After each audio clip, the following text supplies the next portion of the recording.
Rabbi इश्रह ली सदरी वयस्सिर ली अमरी वहलुल उक़दतम मिन लिसानी यफ़क़हू क़ौली rabbi अऊज़ु बिका मिन हमाज़ातिश शयातीन व अऊज़ु बिका रब्बी अन यहज़ुरून। बिस्मिल्लाहिर रहमानिर रहीम। আমরা সূরা ইয়াসিন, সূরা সাদ আর সূরা সাফাত এই দুখানা সূরা প্রায় এক জোড়ার মতো। আমরা উপসংহারে এসেছি সেই জোড়ার, অর্থাৎ আমরা যারা কোরআন রীতিমতো পড়ি তারা যদি ধারাবাহিক পাঠের ব্যাপারটা মনে রাখতে পারি যে এর আগের সূরায় আমি কি পড়েছি। কোরআন পড়ার সার্থকতা তখন হয়, যেমন সব সময় বলেছি যে আমরা যে সমস্ত পড়াশোনা করি, গল্প উপন্যাস পড়ি, সব সময় ঝোঁকটা থাকে এরপরে কি। তো কোরআন পড়ার ক্ষেত্রেও দেখা যায় আমরা সেই ঝোঁক প্রবণতারই শিকার হই, এরপরে কি এরপরে কি। কিন্তু কোরআন পড়ার সিক্রেসি অন্য জায়গায়। কোরআন পড়বে অর্থাৎ যে আয়াতখানা পড়লে তার আগে কি ছিল, তারও আগে কি ছিল, তারও আগে কি ছিল, এটা মনে রাখলে তখন যে অগ্রগমনটা হয় সেটা হয় কোরআন নিয়ে নিয়ে চলা এবং বুঝতে পারা। বিসমিল্লাহির রহমানির রহিম।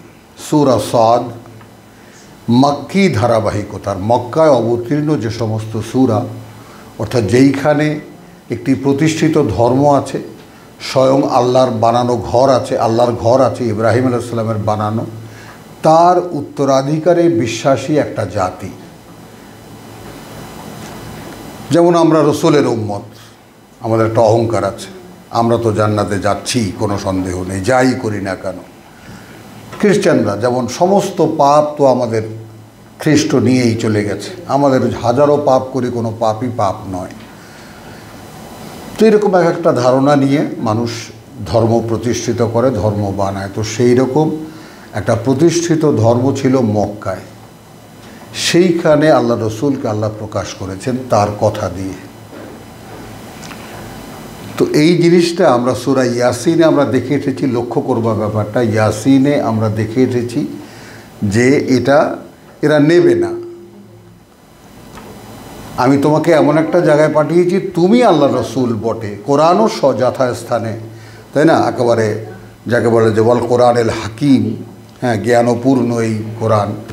কিন্তু যাদের কাছে তোমাকে পাঠিয়েছি এরা কেউ নেবে না, এগুলো সব ফাঁসির আসামি, তাদের সামনে তোমাকে আমি পাঠিয়েছি। আমারই রায় এদের উপরে কার্যকর হয়ে গেছে। লাকাদ হাক্কাল কওল আলা আকসারিহিম ফাহুম লা ইউমিনুন। তার মানে তুমি যেন কষ্ট পেও না ব্যাপারটা।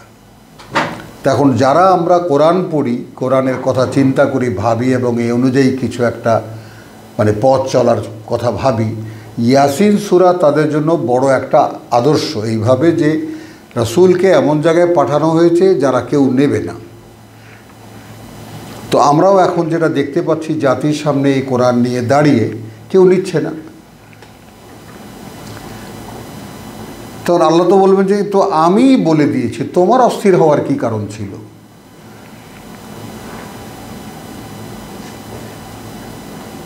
আমি দেখতে চাই এমন একটা প্রেক্ষিত, যে প্রেক্ষিতে কেউ নিচ্ছে না, সেখানে তুমি কেমন করছো, তারপরেও তুমি তোমার নিজের বিশ্বাস নিয়ে দাঁড়িয়ে থাকতে পারছো কিনা, এটা আমার দেখার।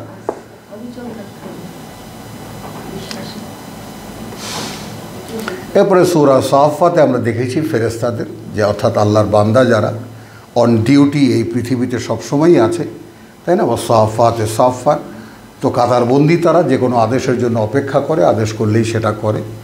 তো সেইখানে আমরা কিছু নবী রাসূলের কথাও আমরা শুনেছি, ফেরেশতাদের কথাও আমরা দেখেছি। ফেরেশতারা বলেছি যে আমাদের যার যার ডিউটি, তাই না, একদম সুন্দর। ওয়ামা মিন্না, দেখো আয়াত 163-তে, নেই আমাদের মধ্যে এমন কেউ, ইল্লা ওয়ামা মিন্না, এবং নেই আমাদের থেকে, ইল্লা এমন কেউ, বলো, লাহু তার মোকামুন, তার যে একটা অবস্থান, মালুম মালুম, তারও জানা, কর্তৃপক্ষেরও জানা।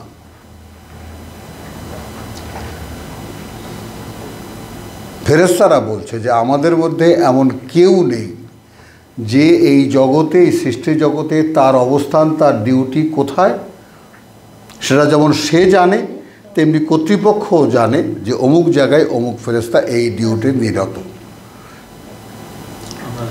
আমরা জানি না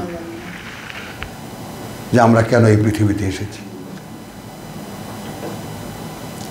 তো এই সমস্ত বাস্তবতাকে সামনে রেখে যদি সূরা সাদকে আমরা পড়ি তাহলে কি পাই?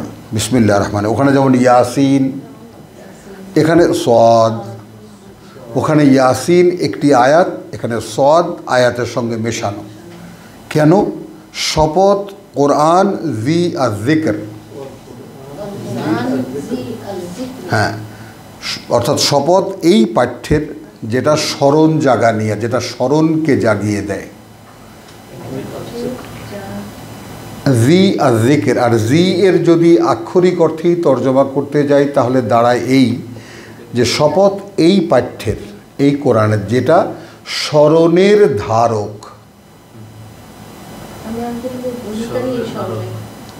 ঠিক আছে, তো এখন তুমি নতুন করে নাও জিনিসটা, সমস্যা কি?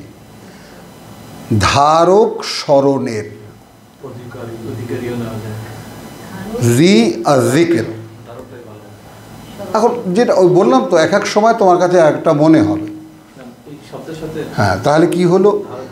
শপথ এই পাঠ্যের ধারক স্মরণের, অর্থাৎ এর মধ্যে তোমার সমস্ত কথা, তুমি কোথায় ছিলা, কেন এখানে এসেছো, কোথায় যাবা, সব কিছু না, সব রেকর্ড তোমার মধ্যে আছে।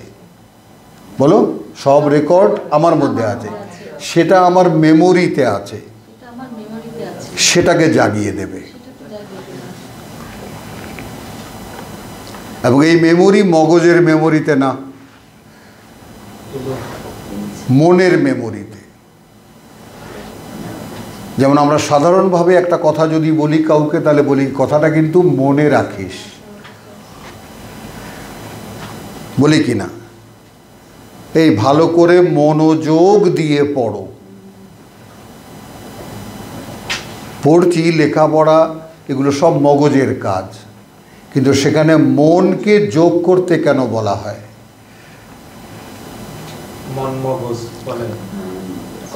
কেন যোগ করতে বলা হয়? আবার যখন তোকে একটা ভালো কথা বললাম, মনে থাকবে তো? মনে থাকবে কি না? কথাটা বলি, এটা বলি না, তোর মাথায় থাকবে কি না? তো এই যে মন আর মগজ বা মন আর দেহের যে মনোদৈহিক যে মানুষটা, এই ব্যাপারটা সকলের সামনে রাখতে হবে। তো শপথ সেই পাঠ্যের, আমি কোরআনকে পাঠ্য তর্জমা করেছি জি আর জিকের, যেটা ধারক স্মরণের, অর্থাৎ এর মধ্যে তোমার সমস্ত কাহিনী দেওয়া আছে, তোমাকে তোমার জায়গায় পৌঁছে দেবে এই কিতাব। বল আল্লাযীনা কাফারু, বরং যারা প্রত্যাখ্যান করেছে, ফি ইজ্জাতিন, তারা রয়েছে একটা সামাজিক অবস্থানে, সম্মানের মধ্যে, ওয়া শিকাক, সেই কারণে তারা বিরোধিতাটাকেই বেছে নিয়েছে। বুঝলেও বিরোধিতা করে, কথাটা বোঝো। এই পৃথিবীতে এমন একটা পজিশনে তারা আছে যেখানে দাঁড়িয়ে তারা কোরআনকে মানতে গেলেই মাথা নামিয়ে দিতে হয়, সমুদয় নথি স্বীকার করতে হয়। এখন তাতে তাদের মান সম্মান যায়, তাতে তাদের মান সম্মান যায়, ফলে এটাই মানি না। হ্যাঁ হ্যাঁ, দরকার নেই। সঙ্গে সঙ্গে বলছেন কম আহলাকনা, কত অসংখ্য ধ্বংস করেছি আমরা, মিন কাবলিহিম, এদের আগে, মিন কারনিন, জাতিগুলির, ফানাদাউ, তখন তারা আমাদেরকে ডেকেছিল, তখন ধ্বংস হচ্ছিল। খেয়াল করবে, মানে এখন তো এই যে এরা মেনে নিল না, কিন্তু তাদের কথা সামগ্রিকভাবে প্রকাশ পাচ্ছে এইভাবে যে কত অসংখ্য জাতি আমরা ধ্বংস করেছি, তারাও আমাদেরকেই ডেকেছিল। কখন ডেকেছিল? হিনা লাতা মানাস ও লাতা হিনা মানাস। তখন তো পার হয়ে গেছে, অতীত হয়ে গেছে তখন, তাই না? রক্ষা করার ব্যাপারটা, যে তখন তো আর সাহায্য পাওয়ার কোনো উপায় থাকেনি। মানে আমার গ্রাস তখন থাবা পড়ে গেছে, হিনা লাতা হিনা, তখন অতীত হয়ে গেছে। তখন সেই তাদেরকে রক্ষা করার যে ব্যাপারটা, সেটা আর সুযোগটা কোথায়? সুযোগটা কোথায়? মানে এখন জাহাজ ডুবছে, এখন ডেকে আমি কি করব? আমি তো তোমাদেরকে জাহাজে থাকার সময় বহুবার বলেছি জাহাজ কিন্তু ডুবতে পারে, তোমরা গ্রাহ্য করোনি। এখন যখন ডুবছে তখন আমাদেরকে ডাকছো, তো এখন তো আর এটা উদ্ধারের কোনো সুযোগ নেই। কখনো কখনো তো যখন ডুবে যাচ্ছে, বাতাস হচ্ছে, আল্লাহকে এককভাবে ডাকছে, তখন তো আল্লাহ তাকে উদ্ধার করে দিচ্ছে। না কখনো কখনো উদ্ধার করে না, সেটা তো অন্য জিনিস, সেটা কখনো যদি পরীক্ষা করেন। হ্যাঁ, ওয়াজিবু আনজা আহুম, বলো আমার দিকে তাকাও, আজিবু আজিবু। হ্যাঁ, ওয়াজিবু, ওইখানে 3 অক্ষর দেখো, ওয়াও আলিফ আর বা, হ্যাঁ, 3টি অক্ষরের একসাথে টান হবে। ওয়াজিবু আনজা আহুম মুনজিরুন, তাদেরকে অবাক করেছে যে এসেছে তাদের কাছে একজন সাবধানকারী, মিনহুম, তাদেরই একজন। ওই যে কালকে আড্ডার কথা বললাম, যেটা জসিম রিয়াক্ট করলো, জসিমের মধ্যে কিন্তু একটা গোড়ামি আছে, কঠিন কথাটা বুঝছো, কঠিন একটা গোড়ামি আছে, রেকর্ডেই থেকে যাক, অসুবিধা নেই, ওর বিরুদ্ধে বলছি না আমি, কথা বুঝছো। কিছু কিছু রেসপেক্টেবল ব্যাপারে খুব সাংঘাতিকভাবে ও এটা মানে। ওই যে তাস খেলার কথা বলছি, তার সঙ্গে রসুলের কথা বলছি, ওটাকে লেগে গেছে ওর। আসলে আমি কী বলছি ওটা বোঝেই নেই, এই জন্য হলো ইমোশনাল অ্যাটাচমেন্ট। তো আমি বলেছি যে মনে করো যে আমরা বন্ধুবান্ধব, কেউ তাস খেলছে, কেউ ক্যারাম খেলছে, এই তো আমাদের বন্ধুবান্ধবের কাজ, কেউ দোকানে বসে আড্ডা মারছে, কেউ হা হা হি হি করছে, গল্প গুজব করছে, এই তো। এর মধ্যে থেকে হঠাৎ করে একজন যদি বলে ওঠে যে আমি আল্লাহর কথা বলছি, হ্যাঁ, না না, বলছি যে এর মধ্যে হঠাৎ যদি মনে করো সে ভালো ছেলে হিসেবেই পরিচিত সমাজে, সে ওদের মধ্যে বসে তাসও খেলে না, জুয়াও খেলে না, মদও খায় না, মনে করো একটা ভালো ছেলেই। এখন যারা আড্ডাবাজি করে, মদ খায়, জুয়া খেলে, তারা তো সমবয়সী তাকে তাদের মতোই মনে করে। কিন্তু মাঝে মাঝে হয় কি, পুরো গ্রুপের মধ্যে কেউ না কেউ একটা ছেলে থাকে যে শুধু দেখে, কিছু করে না। কিন্তু সে যখন একটা ভালো কথা বলতে শুরু করে তখন এদের হিংসা জেগে যায়। আমরা বুঝি না, আমরা সমাজের সব মাথায় নিয়ে চলি, তুই বেটা কোত্থেকে বুঝলি? এখানে সেই কথাগুলোই আছে, এত সুন্দরভাবে সেই কথাগুলো আছে। তো বরং এই মক্কার লোকদেরকে অবাক করেছে এই ব্যাপারটাই, যে একজন সাবধানকারী এসেছে তাদের মধ্যে থেকেই। মুনজিরুন মিনহুম ওয়াকাল আল কাফিরুন, তখন বলল যারা বিশ্বাস করেনি, হাযা সিহরুন, তো যেটা বলা সেটা সেহের, আর যে বলছে সে মিথ্যুক। খেয়াল করবো, সাহিরুন কাযযাব, তার মানে যে কথাগুলো মোহাম্মদ বললেন সেই কথাগুলোকে তারা অগ্রাহ্য করতে পারছে না, চমকে ওঠার মতো কথা, তাদেরকেও কথাগুলো টানে চুম্বকের মতো, কিন্তু ওর কথা শুনবো কেমন করে? ফি ইজ্জাতিন ওয়া শিকাক, যার যার পজিশনের যে অহংকার, সেটাই বিরোধিতাকে উস্কে দেয়।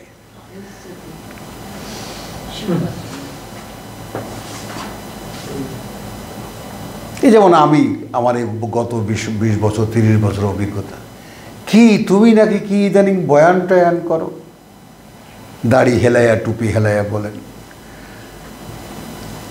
তুমি আবার কি বলো? কারণ আলেম উলেমার তো অভাব নাই আমার গোষ্ঠীর মধ্যে, তুমি আবার কি জানি বয়ান টয়ান করো, তুমি নাকি খুব বেশি বুঝে ফেলছো। আলেম যারা ওনাদের একটা অভ্যাস কি, মানে ওনারা যেটা বুঝাইতে চায় এটা যদি কেউ মানে সত্যটা বললে ওনারা মানে এইরকম সাথে সাথে একটা রেপ করে যে মানে ওনারাই ঠিক আর বাকি সব কিছু সব বাদ। চলো, সব মিথ্যা, মানে ভুল। তো আজিবু আন জাআহুম মুনজিরুন মিনহুম ওয়া ক্বালা আল কাফিরুন হাযা সিহরুন ওয়া কাযযাব। তাহলে হাযা সিহরুন, এইটা জাদু, এইটা প্রতারণা, আর যে প্রতারণা করছে সে মিথ্যাবাদী, কাযযাব। আজাল আল আলিহা,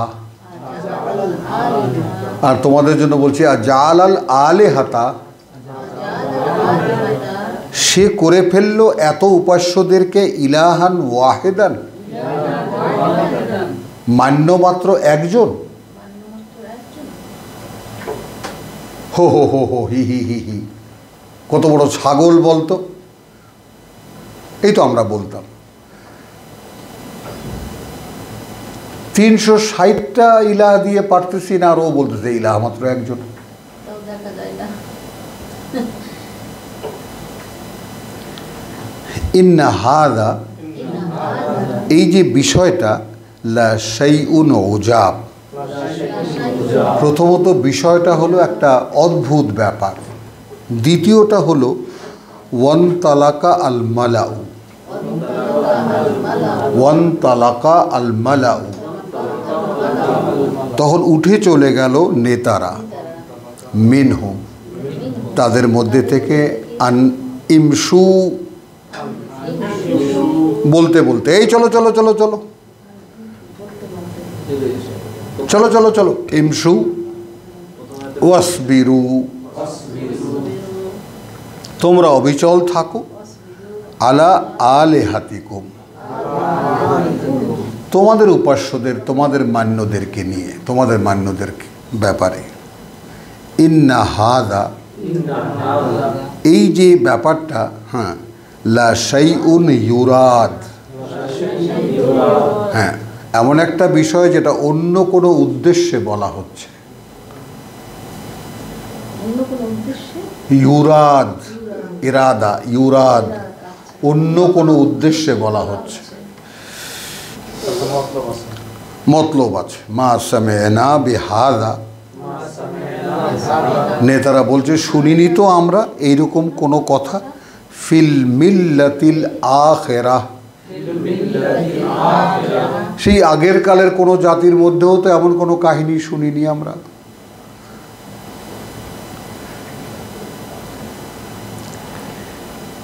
ইন হাযা, নয় এটা, ইল্লা, আর কিছুই, ইখতিলাক, কথা বুঝছো, এগুলো মন গড়া কিছু কথা, কথা বুঝছো, অদ্ভুত কিছু কথা, মন গড়া কিছু কথা। আউনজিলা আলাই, চূড়ান্ত কথা, আউনজিলা আলাইহি আয-যিকরু,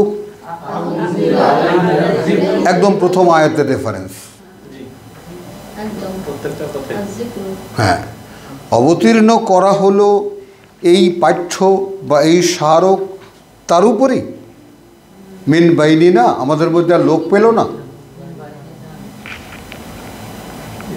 মানে যাতে মানুষের চোখ উঠে যায়, মানুষের অবিশ্বাস বাড়ে, মানুষ যাতে এখান থেকে লক্ষ্য সরিয়ে নেয়। কত রকমের আঘাত জনগণের উপরে করা হচ্ছে দেখো। এই মক্কা মদিনায় আর লোক নাই, আর এই মক্কা তায়েফে কোনো লোক নাই।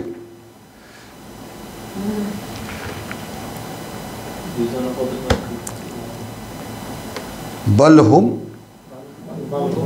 ফি শাক্কিন, এইবার রসুলকে বলছেন আল্লাহ, আসলে ওরা আছে সন্দেহে, মিন যিকরি, আমার এই দেওয়া পাঠ্য থেকে, এইটার ব্যাপারেই ওরা সন্দেহ, দেওয়া পাঠ্যের ব্যাপারেই। বাল্লাম্মা ইয়াজুকু আযাব, হ্যাঁ আযাব, বরং যে পর্যন্ত না এরা আস্বাদন করবে সেই আযাব, সেই পর্যন্ত তারা এভাবেই থাকবে।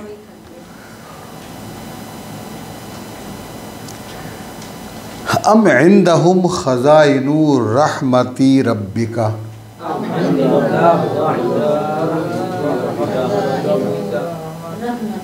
হ্যাঁ, আম ইনদাহুম আছে কি তাদের কাছে খাজাইনু রাহমাতি রাব্বিকা, খাজাইনু খাজাইনু, হ্যাঁ ভান্ডারগুলো, ভান্ডারগুলো, ভান্ডারগুলো, হ্যাঁ রাহমাতিন করুণার, মিন রাব্বিকা তোমার প্রতিপালকের।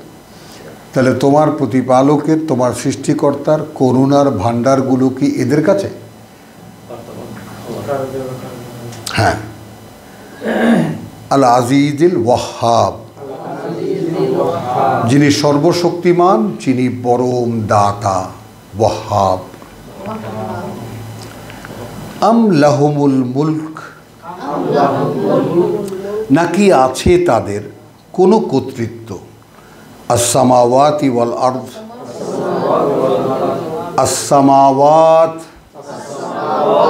ওয়াল আরদ, ওই যে মহাকাশ বা ওই যে তোমার মহাশূন্য আর এই যে পৃথিবী, এর কোথাও, ওয়ামা বাইনাহুমা,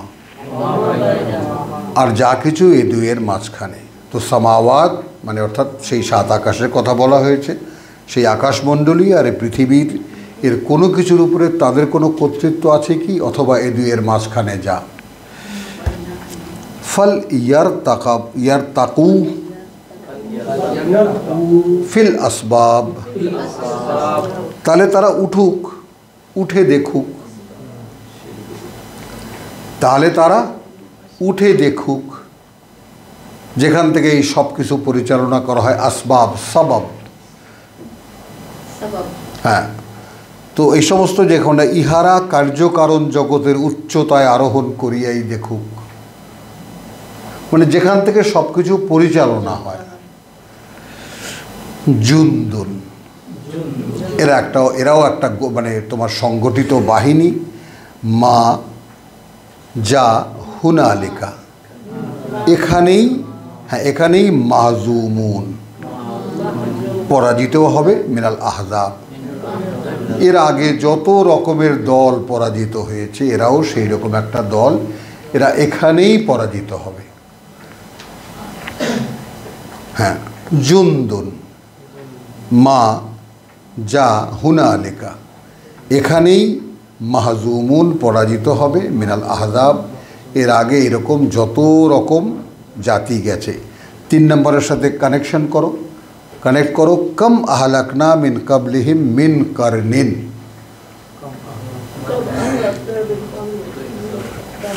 হ্যাঁ কাযযাবাত কাবলাহুম কওমুন নূহ।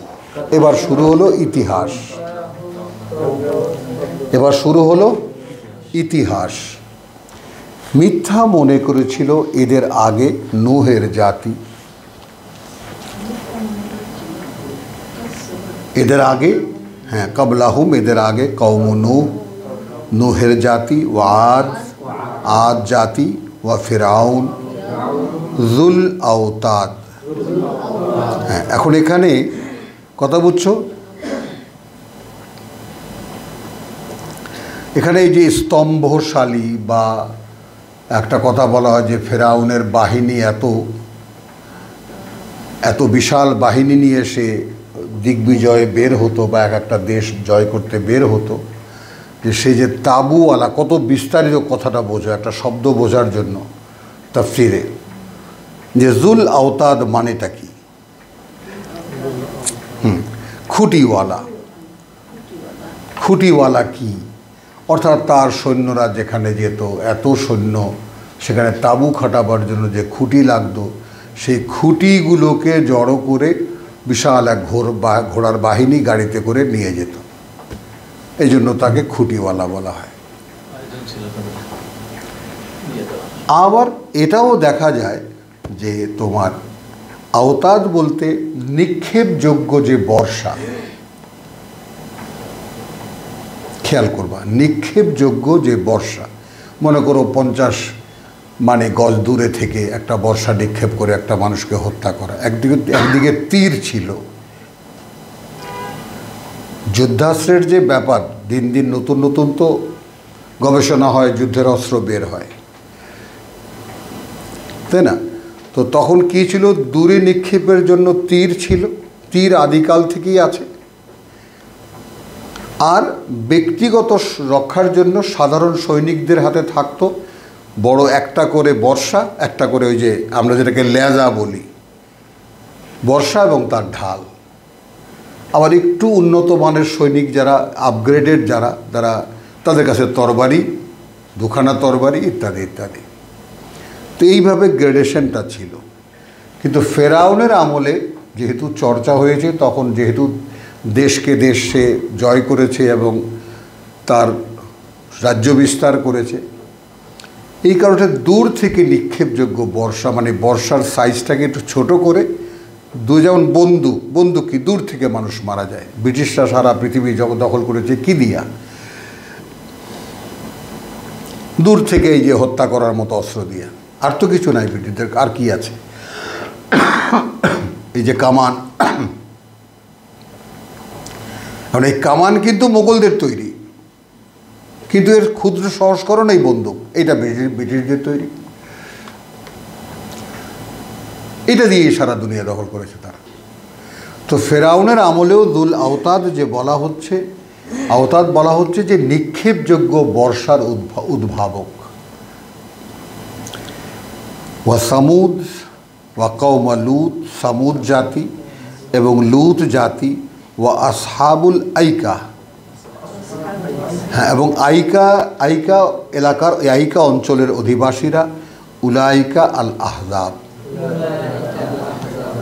এরাই সেই আহজাব বা হিজবগুলো, আল্লাহ বিরোধী দল, যেটা মক্কার লোকদেরকে বলা হয়েছে জুনদুন হুনালিকা মাহজুমুন মিনাল আহজাব। দেখে নাও যারা বার পড়তে চাও সিরিয়াসলি, 11 নম্বরে এরা এই বাহিনীগুলো, এই ইন কুল্লুন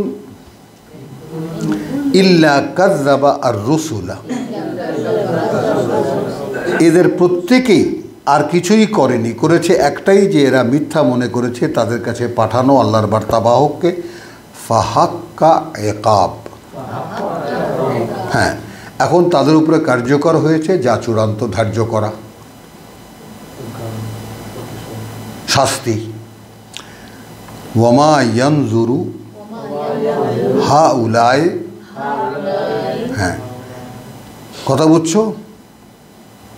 এবং এরাও অপেক্ষা করছে না, এই মক্কার লোকেরা, ইল্লা সাইহাতান ওয়াহিদাতান, ওয়াহিদাতান, এটা আমরা দেখেছি সূরা ইয়াসিন, আমরা দেখেছি।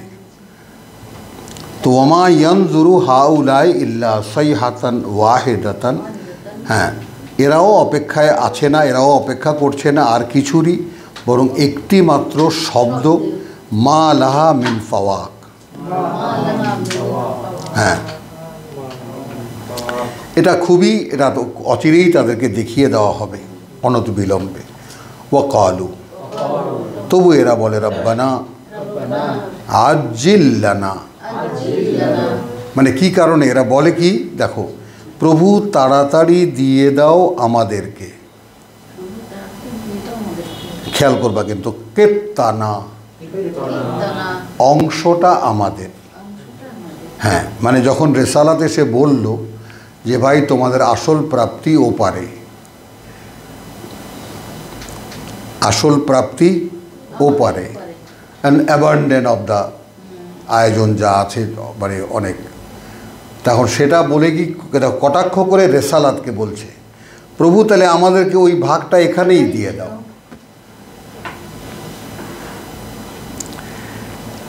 কাবলা ইয়াউমিল হিসাব, ওই হিসাব কিতাবের দিনের আগেই। আমাদের বিশ্বাস হয় না এরকম কোনো দিন হবে, তুমি তো দাতা, তোমাকে মানি আমরা, এখানেই দিয়ে দাও আমাদেরকে। ইসবির, রাসূলকে বলছেন, আলা মা ইয়াকুলুন, এদের মোকাবেলায় যাই এরা বলে, কত কিছু বলবে এরা তোমায় কটাক্ষ করার জন্য, অনেক কিছু দেবে আল্লাহ, এখানে দিয়ে দিতে বলো আমাদেরকে।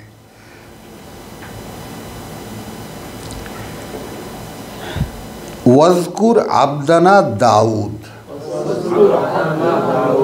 এদেরকে গল্প শোনাও, এদেরকে সামনে আলোচনা করো আমাদের বান্দা দাউদের।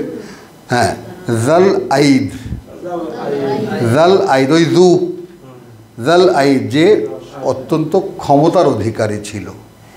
ইন্নাহু আওয়াব, তারপরেও সে আমাদের দিকেই ফেরা।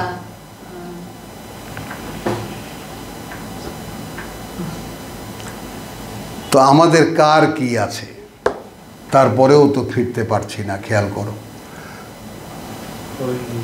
যাদের সম্মান আছে, ইজ্জত আছে, তারা না হয় বিরোধিতা করে, আমাদের কি আছে?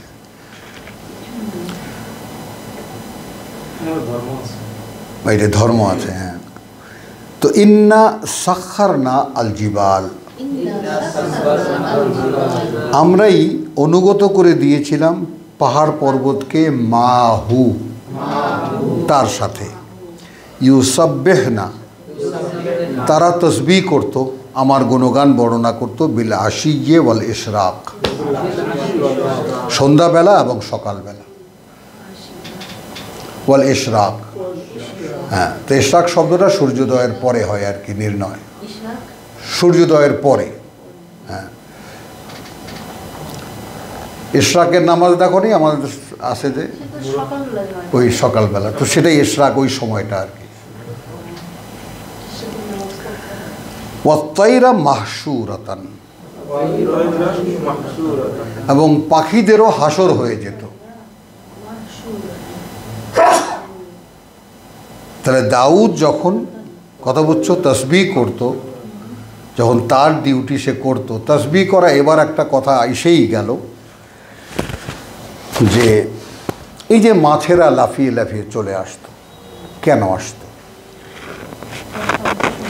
দাউদ যখন জবুর তেলাওয়াত করত, দাউদ যখন, ওই জন্যই আমাদের অন্যান্য জায়গায় আছে, হাদিসে আছে যে দাউদের কণ্ঠস্বর, কথা বলছো। হ্যাঁ, তো হ্যাঁ, তো সেটাই। তো এখন এখানে তোমরাও যদি ব্যাপারটা একটু বুঝে নাও, তাওরাত শুধু বিধিবিধান, শুধু আইন কানুন, 10 কমান্ডমেন্টস, যার নমুনা আমরা সূরা আনামে আমরা দেখেছি, সূরা বনী ইসরাইলে আমরা দেখেছি। হ্যাঁ, আমরা দেখেছি। তাহলে এরপর তাওরাত আর ইনজিল বিশদ ব্যাখ্যা, বিশদ ব্যাখ্যা কিভাবে?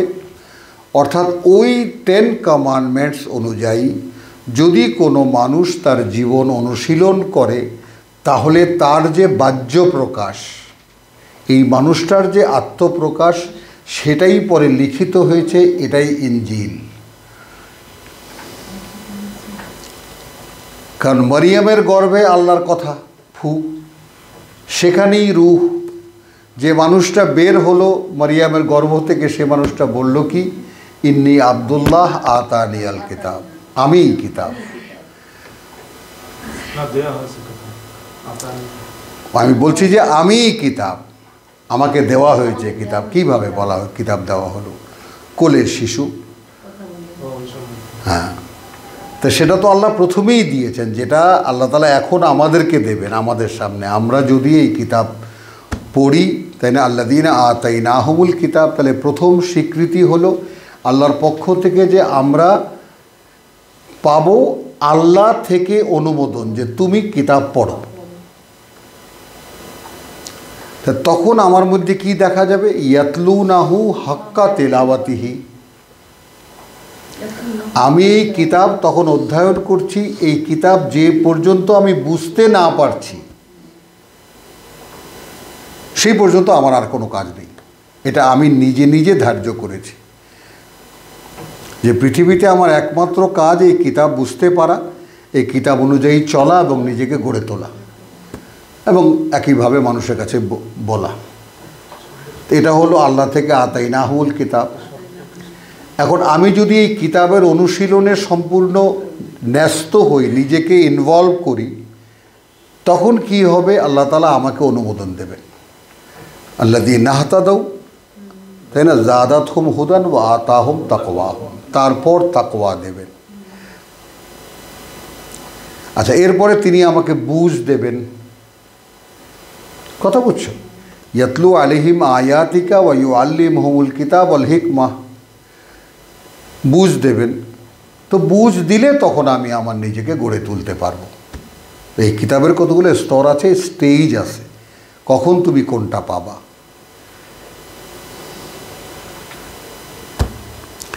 ইসবির আলা মা ইয়াকুলুন ওয়াজকুর আবদানা দাউদ, হ্যাঁ, জাল আইদ ইন্নাহু আওয়াব, ইন্না সাখারনা আল জিবালা মাহু ইউসাব্বিহনা বিল আশিয়্যি ওয়াল ইশরাক ওয়াত তায়রু মাহশুরাতান কুল্লুন লাহু আওয়াব, সকলেই তার দিকে ফেরা। অর্থাৎ তিনি যা তেলাওয়াত করতেন সেটাই সকলে, পাহাড়ও তেলাওয়াত করত, পাখিরাও সেটাই বলতো। এই ব্যাপারটা বলতে গিয়ে আমি একটু পেঁচিয়ে ফেলেছি। সেটা এরকম যে, আর এই তোমার জায়গা আর রহমান আল্লামাল কোরআন খালাকাল ইনসান আল্লামাহু আল বায়ান, সেই দৃষ্টান্তটা দাউদ আলাইহিস সালামকে দিয়ে দেওয়া হয়েছে যে গোটা সৃষ্টি জিতে যা যা আমি তৈরি করেছি, প্রত্যেকেই তার তার জীবনের জন্য যে রুটিন দিয়ে দেওয়া হয়েছে, যে নিয়ম দিয়ে দেওয়া হয়েছে, সে অনুযায়ী সে চলছে। অর্থাৎ তার কিতাব সে মেনেই চলছে, তাকে আলাদা করে পড়তে দেয়নি। যেমন আলহামাহা ফুজুরাহা ওয়া তাকওয়াহা, এটা দিয়েছেন মানুষের জন্য, কিন্তু বাদবাকি সকল সৃষ্টিকে ইলহাম করে দিয়েছে তার কোরআন। এখন সে শুধু এটা একটু শুনতে চায়। কি বুঝেছ? জগতে যত প্রাণী আছে, পোকা মাকড় তেলা পোকা, এই যে বলি না আমরা তো ফুসফুস করে বিষ দিয়ে মেরে ফেলি।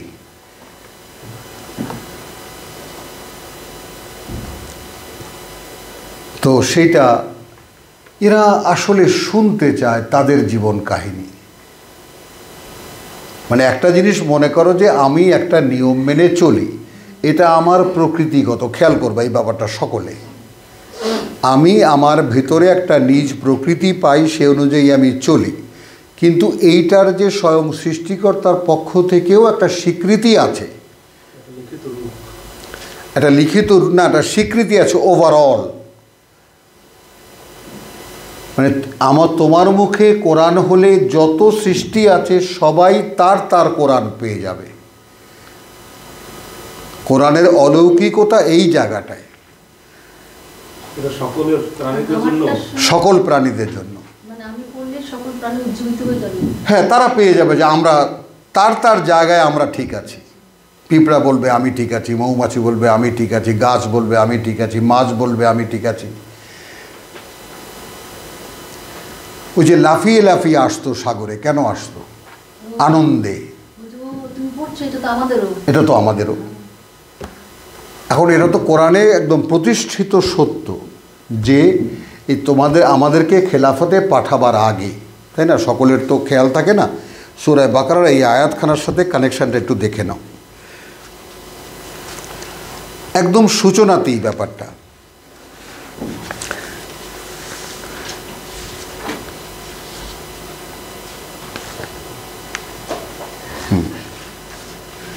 হুয়াল্লাযী খালাকা লাকুম 29।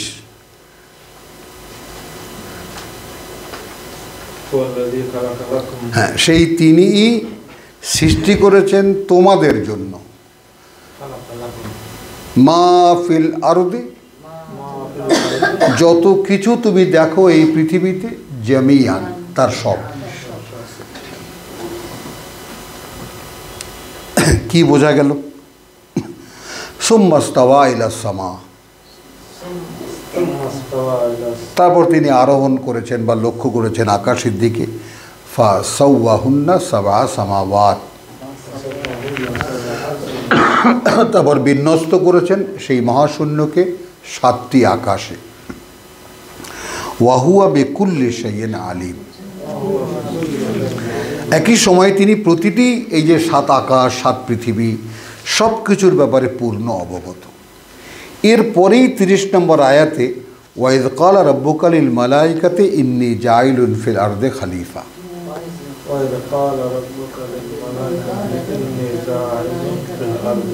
খলিফা, হ্যাঁ দেখো এবার,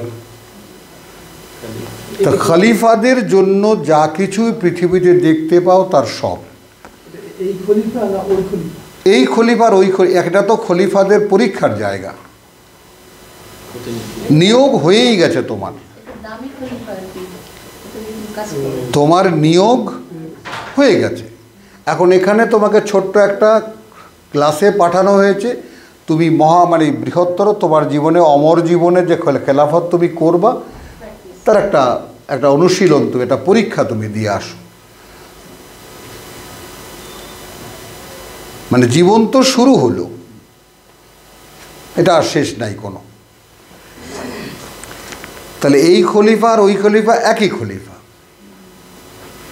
এটাও খেয়াল করো। হ্যাঁ মাশাআল্লাহ। Electricity went off.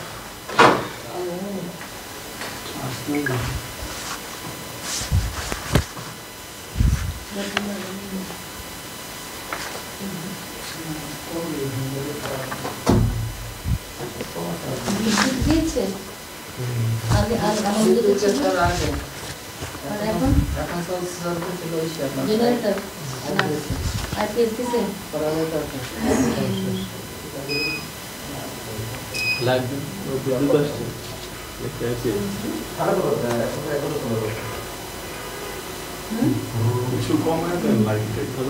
কমাই দাও, ভিতরে লাইটগুলো তো লাগে না।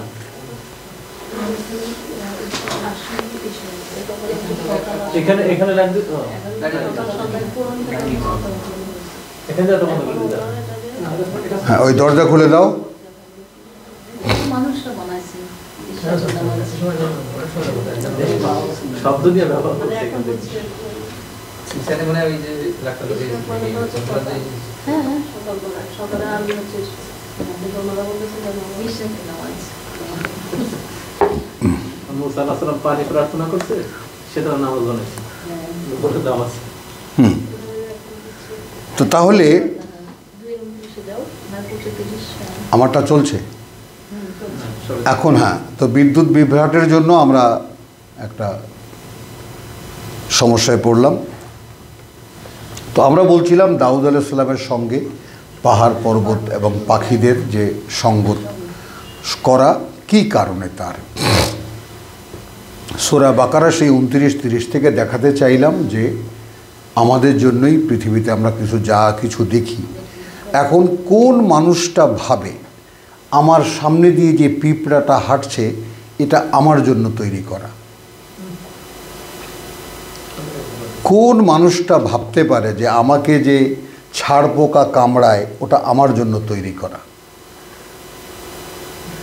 কোন মানুষটা ভাবতে পারে যে একটা মশা আমার গা থেকে রক্ত শুষে নেয় সেটা আমার জন্য তৈরি করা? মশা এখন অভিশাপ, যখন ডেঙ্গুতে রূপান্তরিত হয়েছে।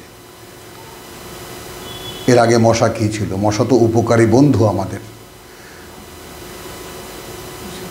এইভাবে জগতে যত সৃষ্টি আমরা দেখি সকলেই আমাদের জন্য তৈরি করা, আমাদের প্রকৃতিকে। তুমি যদি এই প্রকৃতিকে পরিচ্ছন্ন রাখার জন্য পরিচ্ছন্ন কর্মীদের একটা তালিকা আমি তোমার সামনে দিই, তাহলে তুমি আশ্চর্য হয়ে যাবা, তাই না? একদম প্রথম আকাশ থেকে আসো, শকুন, চিল, তারপরে অগণিত অজস্র কাক, অন্যান্য যত পাখি, এরা কারা? সব পরিচ্ছন্ন কর্মী। বলো। তারপরে তুমি গ্রামের কাঁচা পায়খানা কে কে দেখেছো? একেবারে সেখানে যে পোকা কিলবিল করে, ওখানে এই প্রাণ এলো থেকে। ওই পোকাদের খাদ্য কি? কতদিন পরে গিয়ে দেখবো ওখানে কিচ্ছু নাই। এই যে পরিচ্ছন্ন কর্মী অর্থাৎ মানুষকে লালন করার জন্য রব্বুল আলামিন সারা জগতের যত প্রাণী আছে সকলে মূলত পরিচ্ছন্ন কর্মী। যদি এক মুহূর্তের জন্য মানুষ ডিস্টার্ব না হয়, কোনো গন্ধ তাদের নাকে না লাগে। আর মানুষ নিজেরাই এত অপরিচ্ছন্নতার মধ্যে ডুবেছে যে সবার আগে তারা পানিকে ধ্বংস করেছে। গুটাতে গুটাতে গুটাতে বুড়ে কথা বলছো নানকুজোহা আল আরদু, তারা কি দেখছে না যে চারিদিক থেকে কিভাবে আমি চেপে ধরছি তাদেরকে?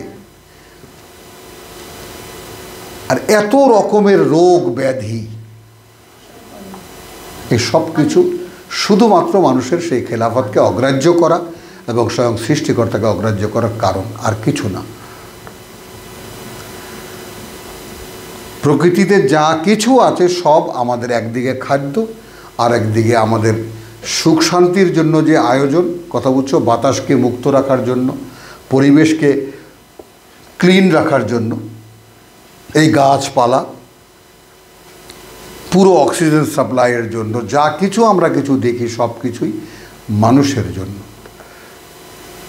আর মানুষ সেগুলোকে শত্রু বানিয়েছে। ফলে এখন সেই প্রকৃতির আঘাত খাচ্ছে তারা, প্রকৃতিকে পাগল বানায় ফেলছে। প্রকৃতি পাগল হয়ে গেছে, কখন কোথায় থাবা মারে কোনো খবর থাকে না। এই জন্য সুনামি হয়, এটা হয় সেটা হয়, কেন হয়? তো দাউদের সঙ্গে জুড়ে দিয়েছিলেন আল্লাহ পাহাড় পর্বতকে এবং পাখিদেরকে। হ্যাঁ, যখন সকাল সন্ধ্যা তিনি জবুর তেলাওয়াত করতেন, তার সঙ্গে তারা কণ্ঠ মেলাত।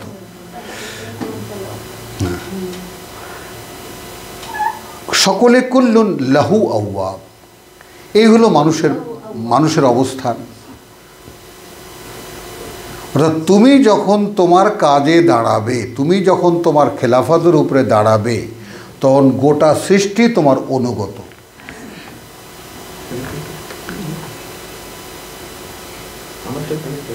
কথা বোঝো। তুমি একটা জিনিস দেখবা যে ওই যে শিবের মূর্তি বানানো হয়, গলায় সাপ, সাপ তার একটা অলংকার।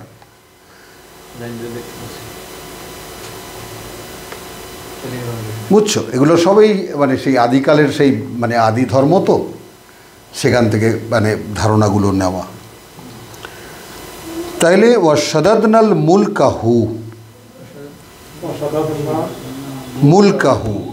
এবং আমরা সুন্দর করে গুছিয়ে দিলাম তার রাজত্বকে।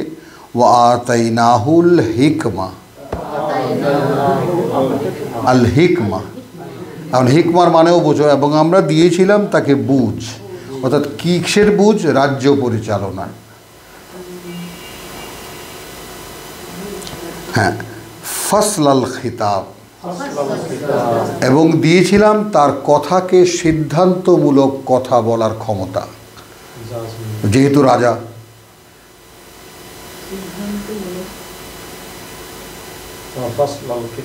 হ্যাঁ, কথাগুলো সবই সাংবিধানিক কথা, সবই মানে রায়ের কথা, সব মানে কথা বলতো আর মানুষ মেনে নিত। ওয়াহাল আতাকা নাবাউল খাসম, এ পর্যন্ত এসেছে কি তোমার কাছে সেই ঝগড়া, বিবদমান দুই পক্ষের কথা? ইদ তাসাওয়ারু আল মেহরাব, সেই দুই পক্ষ যখন ঢুকছিল, হ্যাঁ, দেওয়াল টোপকে মেহরাবে, তার খাস কামরায়। ইদ দাখালু,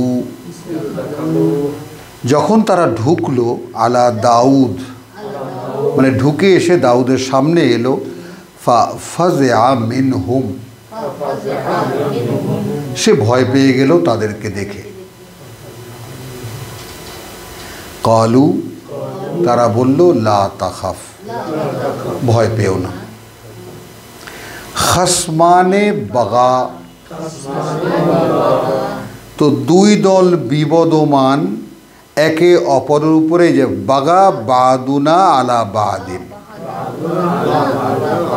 সীমা লঙ্ঘন করছি আমাদের একে অন্যের উপরে। ফাহকুম বাইনানা, এখন তুমি ফয়সালা করে দাও আমাদের মধ্যে বিল হক, কিতাব দিয়ে, সত্য দিয়ে, ন্যায় যথাযথ কিতাব দিয়ে। রেফারেন্স কোথায় দেব? দাউদ যখন তসবিহ করত, অর্থাৎ সেই কিতাবের তেলাওয়াত করত, তখন পাহাড় পর্বত পাখিরাও তার সঙ্গে সঙ্গত করত। হ্যাঁ, তার মানে এই পরেই সামনে আরও আসবে এর প্রমাণ যে এই হক মানেটা কি। এখন এই হক মানে তারপরেও আমি তোমাদেরকে আগেই দেখিয়ে দিই, 213 সূরাতুল বাকারা দেখে নাও নিজেরা চোখ দিয়ে, যাতে রেফার করতে পারো। কানান নাসু উম্মাতান ওয়াহিদাতান, মানুষ ছিল আসলে একমুখী বা একই আদর্শের একটি দল। ফাবাস আল্লাহুন নবিয়িনা মুবাশশিরিনা ওয়া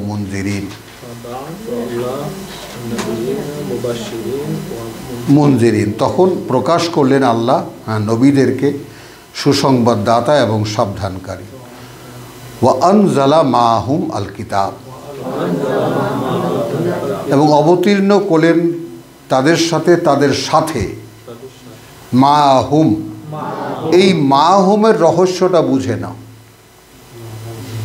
মাহুম মানে তাদের চলা বলার সঙ্গে কিতাব।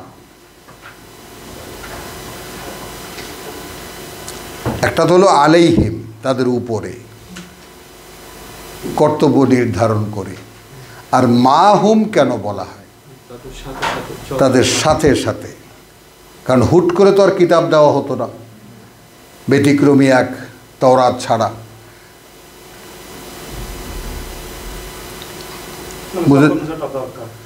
যেটা সেটা, তাই না? ওয়ানাজ্জালনাহু তানজিলা, যেভাবে কিতাব পেত নবী রাসূলরা। কিন্তু দেখাতে এনেছি যে ওয়া আনজালা মাহুমুল কিতাবা বিল হক, চূড়ান্ত কথা। লিয়াহকুমা বাইনান নাস, ফয়সালা দিতে মানুষের মধ্যে, ফি মা ইখতালাফু ফিহি, তার মধ্যেই বিবাদ করে তারা যা নিয়ে। এক ফিহে হলো তার মধ্যেই ফয়সালা দিতে, ইখতালাফু বিতর্ক বিবাদ করে তারা, ফিহে সেখানে। তো এখন কিতাবের ব্যাপারটা দাউদের কাছে, তো দাউদের কাছে এরা এসেছে এখানে বিল হক মানে কিতাব দিয়ে ফয়সালা দেবেন। বোঝা গেল? ফয়সালা দেবে কি দিয়ে? কিতাব দিয়ে। ওয়ালা তুশতিত, হ্যাঁ, অবিচার করবেন না। ওয়াহদিনা ইলা সাওয়াইস সিরাত, বরং পরিচালিত করেন আমাদেরকে সেই সঠিকতার দিকে, যেই সঠিকতা সঠিক পথ। ইলা সাওয়া, হ্যাঁ হ্যাঁ, সিরাত, কোনটা সমাধানের পথ, কোনটা সমাধানের পথ। ইন্না হাযা আখি, এই যে, হ্যাঁ,